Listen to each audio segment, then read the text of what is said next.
राहुलजींच्या भारत जोडो यात्रेनं एक गॅरंटी नक्की दिलेली आहे, ती म्हणजे नरेंद्र मोदी वापस प्रधानमंत्री बनने नहीं जा रहे हैं। मोदी तो गयो, अमित शाह भी गया, सब चोर और लफंगे गए।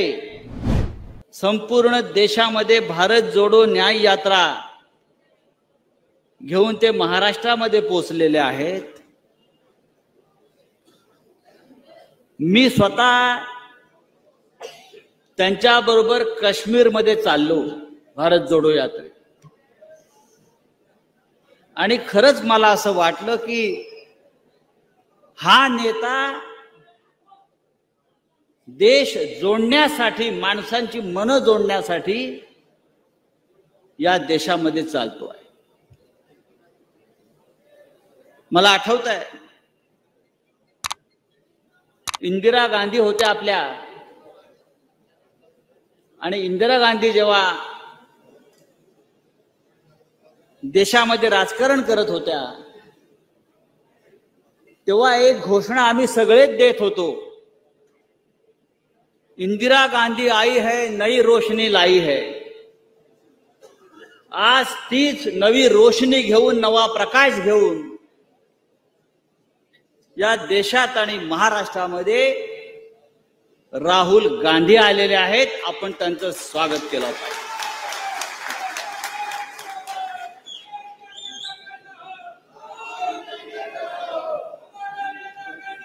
माझं आव्हान आहे,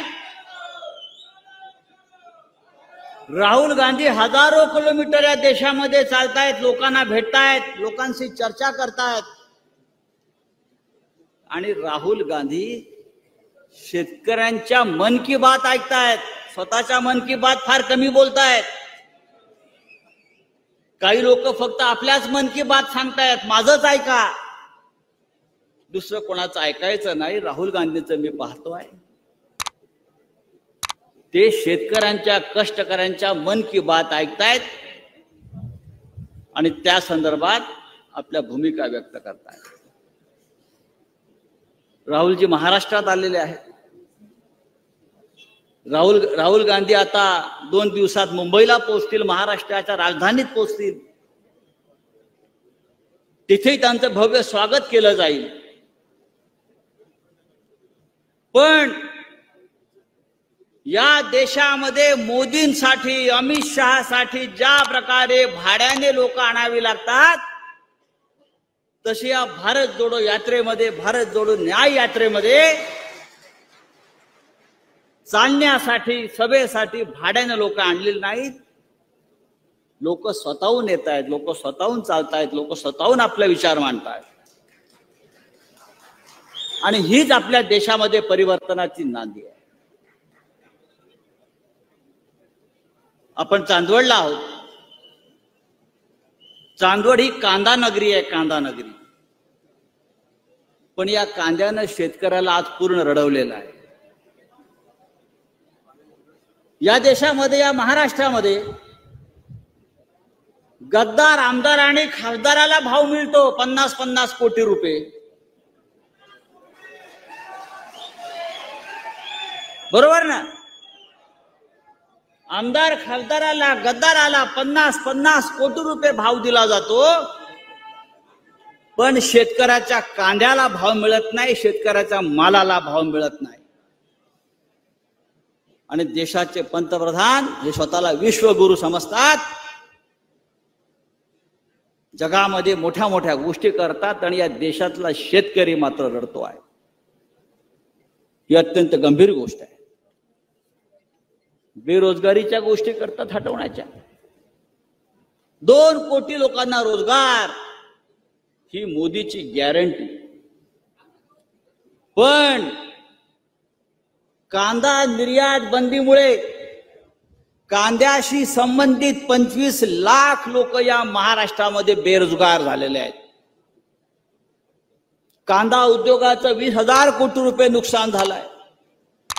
नाशिक, धुळे, सोलापूर, नगरला याचा मोठा फटका बसलाय। फक्त कांदा नाही तर कांद्यावर अवलंबून असलेला ट्रान्सपोर्ट व्यवसाय, शेतकरी, व्यापारी, निर्यातदार, मजूर, ट्रान्सपोर्टर भिकायला लागलेला आहे।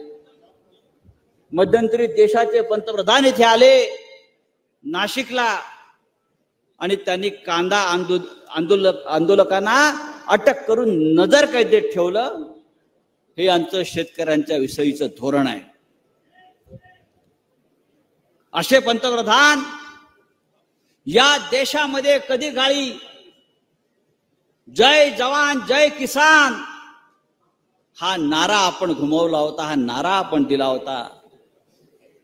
पण या देशामध्ये आज किसान आणि जवान दोघांची अवस्था खराब आहे। काश्मीरच्या सीमेवर जवान मरतो आहे आणि देशामध्ये सर्वत्र किसान मरतो आहे। ही या प्रधानमंत्री मोदीची गॅरंटी आहे।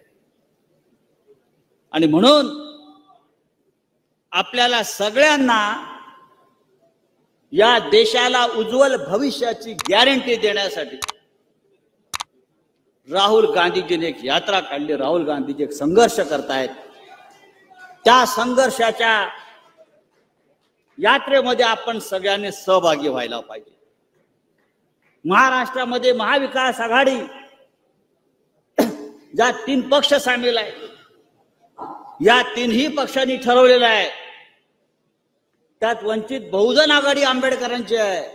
आम्ही सगळ्यांनी ठरवलेलं आहे की हा जो संघर्ष या देशामध्ये हुकुमशाहीच्या विरुद्ध सुरू आहे, त्या संघर्षामध्ये आपल्या सगळ्यांचं योगदान असायला पाहिजे।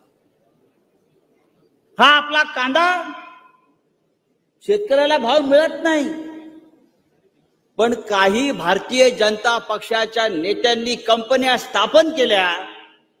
त्या कंपन्यांचं मूळ गुजरातमध्ये आहे। आमचा कांदा खरेदी करायचा आणि गुजरातच्या माध्यमातून चढ्या किमतीनं विकायचा, अशा प्रकारचा गुजरात पॅटर्न या कांद्याच्या बाबतीमध्ये सुरू आहे आणि या महाराष्ट्रातल्या शेतकऱ्याला भिकेला लावलेलं आहे। हे कोण व्यापारी आहेत कांद्याचे, ज्या इकडल्या शेतकऱ्यांना छळतायत नाडतायत? हे अमित शहानी सांगायला पाहिजे या कंपन्या कोणाच्या आहेत की आमच्या शेतकऱ्याकडून कांदा घेऊन स्वस्तात तिथे बाहेर दिला जातो आहे। या देशामध्ये सध्या एकच गॅरंटी आहे नरेंद्र मोदीची, ती म्हणजे फक्त आम्हीच खाऊ, शेतकऱ्याला खाऊ देणार नाही, शेतकऱ्याचा चुली पेटू देणार नाही, शेतकऱ्यांच्या मुलाबाळांना रोजगार मिळू देणार नाही। आणि हे चित्र आपल्याला बदलायचं असेल तर आपण सगळ्यांनी एकत्रितपणे या ऐक्याची वज्रमूठ आपल्याला दाखवावी लागेल आणि उद्याच्या लोकसभा निवडणुकीमध्ये या देशाची सूत्र ही इंडिया आघाडीकडे द्यावी लागेल। आणि मला खात्री आहे राहुल गांधी यांच्या भारत जोडो यात्रेला ज्या प्रकारचा प्रतिसाद संपूर्ण महाराष्ट्रात देशात मिळतोय, हे परिवर्तन झाल्याशिवाय राहणार नाही। भारत जोडो यात्रेने एक गॅरंटी नक्की दिलेली आहे। राहुलजींच्या भारत जोडो यात्रेनं एक गॅरंटी नक्की दिलेली आहे, ती म्हणजे नरेंद्र मोदी वापस प्रधानमंत्री बनने नहीं जा रहे हैं। मोदी तो गयो, अमित शाह भी गया, सब चोर और लफंगे गए। ये गारंटी है भारत जोड़ो यात्रा, भारत जोड़ो न्याय यात्रा दे रहे। मैं फिर एक बार इस छत्रपति शिवाजी महाराज की भूमि पर राहुल गांधी जी का स्वागत करता हूं और मैं उनको कहूंगा आपके पूरे संघर्ष यात्रा में महाराष्ट्र आपके साथ रहेगी, महाविकास आघाड़ी आपके साथ रहेगी। जय हिंद, जय महाराष्ट्र।